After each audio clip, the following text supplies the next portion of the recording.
ज्ञान the treasure में आपका स्वागत है। और हम आपको भारत के एक ऐसे शहर के बारे में बताएंगे जहां पे हिंदू के शव को जलाया नहीं बल्कि दफनाया जाता है। और मैं आपको बताऊंगा कि ये प्रथा कब से शुरू हुई। भारत के सबसे बड़े राज्य उत्तर प्रदेश के कानपुर शहर में एक अनोखी परंपरा का पालन पिछले 86 वर्षों मतलब 86 वर्षों से किया जा रहा है।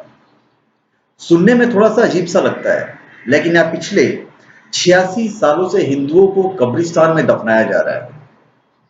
यहाँ 86 साल पहले कानपुर में हिंदुओं का एक कब्रिस्तान था, वहीं अब ये बढ़कर 7 हो चुके हैं। आखिर यहाँ क्यों खोदी जाती हैं हिंदुओं की कब्रें, हम आपको वही बताने जा रहे हैं। कानपुर में हिंदुओं का प्रथम कब्रिस्तान 1930 में बना। इसकी शुरुआत अंग्रेजों ने की थी। वर्तमान में यह कब्रिस्तान कानपुर के कोका कोला चौराहा रेलवे क्रॉसिंग के बगल में है और अच्युतानंद महाराज कब्रिस्तान के नाम से जाना जाता है। फतेहपुर जनपद के सौरिक गांव के रहने वाले स्वामी अच्युतानंद दलित वर्ग के बड़े रहनुमा थे। कानपुर प्रवास के दौरान साल 1930 में स्वामी जी एक दलित वर्ग के बच्चे के अंतिम संस्कार में शामिल होने भैरवघाट गए थे। वहां अंतिम संस्कार के समय पंडित बच्चे के परिवार की पहुंच से बड़ी दक्षिणा की मांग कर रहे थे। इस बात को लेकर अच्युतानंद की पंडों से बहस भी हो गई। इस पर पंडों ने उस बच्चे का अंतिम संस्कार करने से मना कर दिया। पंडों के बदसलूकी से नाराज अच्युतानंद महाराज ने उस दलित बच्चे का अंतिम संस्कार खुद विधि विधान के साथ पूरा किया। उन्होंने बच्चे की बॉडी को गंगा में प्रवाहित कर दिया। स्वामी जी यहीं नहीं थमे। उन्होंने दलित वर्ग के बच्चों के लिए शहर में कब्रिस्तान बनाने की ठान ली। इसके लिए उन्हें जमीन की जरूरत थी। उन्होंने अपनी बात अंग्रेज अफसरों के सामने रखी। अंग्रेजों ने बिना किसी हिचक के कब्रगाह के लिए जमीन दे दी। तभी से इस कब्रिस्तान में हिंदुओं को दफनाया जा रहा है। 1932 में अच्युतानंद जी की मृत्यु के बाद उनके पार्थिव शरीर को भी इसी कब्रिस्तान में दफनाया गया। इस कब्रिस्तान की प्रथा दलितों के बच्चों के कब्रों से शुरू हुई। अब यहाँ हिंदुओं की किसी भी जाति का शव दफनाए जा सकते हैं। बीते सालों से कब्रिस्तान सिर्फ बच्चों तक सीमित नहीं है।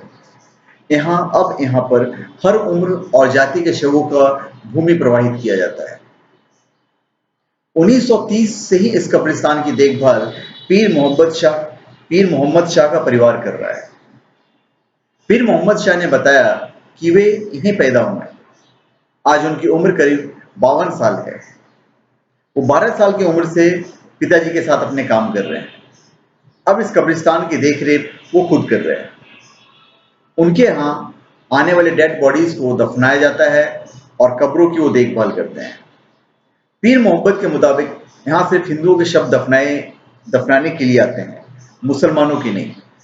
दिन भर में 2-5 बॉडी उनके पास आ ही जाती है। उन्हें आज तक यहाँ पे कोई दिक्कत नहीं हुई है। कभी किसी ने यह नहीं कहा कि तुम मुसलमान हो या क्या है। उन्हें कभी किसी जगह रोक टोक किसी ने नहीं किया है।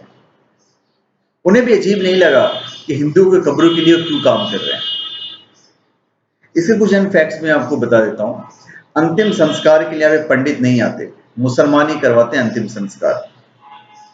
अगर किसी कब्र पर 2-3 साल तक कोई देख रेख के लिए नहीं आता है तो उस कब्र को खोद दिया जाता है नई कब्र बनाने के लिए।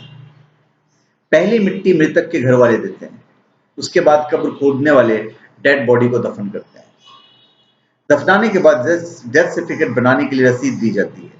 उसे नगर निगम में दिखाकर सर्टिफिकेट बनवा सकते हैं।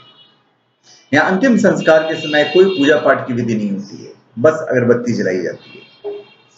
कानपुर में अब हिंदुओं के 7 कब्रिस्तान बन गए हैं। यहाँ दफनाने में कुल 500 रुपए लगते हैं। पुरानी कब्र से निकली अस्थियों को गड्ढा खोदकर गाड़ दिया जाता है। 1931 में पहली बार यहाँ अशोकनगर इलाके के 15 वर्षीय लड़की को दफनाया गया था।